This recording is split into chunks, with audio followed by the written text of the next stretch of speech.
ईशा की इन आदतों से परेशान है धर्मेंद्र के दामाद। लिया तलाक, बोले वो मुझे पकड़ कर रखती है, मेरे अंदर ईगो नहीं है। धर्मेंद्र और हेमा मालिनी की बेटी और बॉलीवुड एक्ट्रेस ईशा देओल ने पति भरत तख्तानी से अलग होने का ऐलान कर दिया है। लंबे समय से ईशा और भरत किसी भी पार्टी या इवेंट में साथ नजर नहीं आए हैं। अब अफवाहों को कंफर्म करते हुए कपल ने ऐलान कर दिया है कि वो अलग हो गए हैं। ये सब दोनों की आपसी सहमति से हुआ है। जनवरी 2024 में ईशा और भरत के तलाक के चर्चे शुरू हो गए थे। यूजर्स ने इस बात पर गौर किया कि साल 2023 से शुरू हुए फेस्टिव सीजन में ईशा देओल को सिर्फ अपनी मां हेमा मालिनी के साथ देखा गया था। यहाँ तक कि आमिर खान की बेटी आयरा खान के रिसेप्शन में भी ईशा मां हेमा के साथ ही पहुंची थी। मां हेमा मालिनी के अलावा ईशा देओल अपनी दोनों बेटियों के साथ भी नजर आई है, लेकिन भरत हमेशा गायब रहे। ईशा को बड़े छोटे इवेंट्स अकेले अटेंड करते देखा गया। यहाँ तक कि अलग अलग दिवाली पार्टी में भी वो अकेले ही पहुंची थी, जबकि हमेशा से ये होता आया है कि वो पति भरत तख्तानी के साथ इवेंट्स और पार्टियों में शामिल होती है।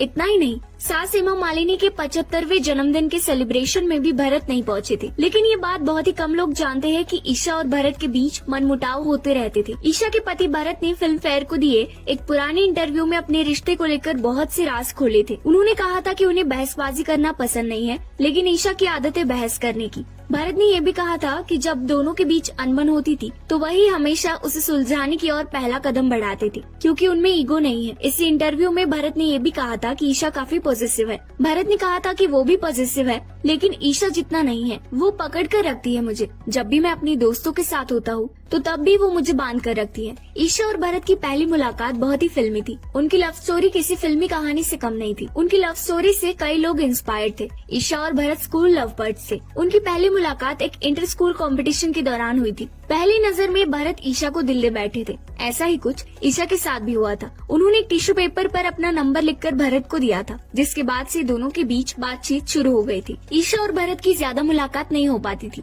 दोनों फोन पर ही बात करते थे, लेकिन एक बार कुछ ऐसा हुआ था कि भरत को ईशा ने थप्पड़ जड़ दिया था। दरअसल ईशा और भरत एक दूसरे से मिलने गए थे। इस दौरान भरत ने उनका हाथ पकड़ने की कोशिश की थी। ईशा को भरत की ये बात बहुत बुरी लगी थी और उन्होंने भरत को जोरदार थप्पड़ जड़ दिया था। उन्होंने भरत से कहा था, तुम्हारी हिम्मत कैसे हुई मेरा हाथ पकड़ने की। इसके बाद दोनों के बीच बातचीत बंद हो गई थी। दोनों ने करीब 10 साल तक बात नहीं की। 10 साल बाद भरत और ईशा नायगारा फॉल्स पर मिले थे। इसी दौरान भरत ने ईशा से पूछा कि क्या वो उनका हाथ पकड़ सकते हैं। इसके बाद ईशा का दिल पिघल गया था और उन्होंने हाँ कह दी थी। ये दोस्ती प्यार में बदल गई। फिर ईशा ने भरत को धर्मेंद्र से मिलवाया था। धर्मेंद्र को भी भरत पसंद आ गया था और दोनों के घर वालों की रजामंदी से 2012 में शादी हो गई थी। 11 साल पहले बड़े अरमानों से हेमा मालिनी ने शादी करवाई थी। इस शादी में देओल परिवार की खुशी देखने लायक थी। बेटी को विदा होते देख धर्मेंद्र के आंसू बह निकले थे। उनकी फोटोज वीडियो सोशल मीडिया पर खूब वायरल हुए। इस शादी से कपल की 2 बेटियां हैं, जिनका नाम राध्या और मिराया है। वैसे कपल का कहना है कि उन्होंने अपने बच्चों के भले के लिए ये फैसला लिया है और उनके बच्चे हमेशा उनके लिए प्राथमिकता रहेंगे।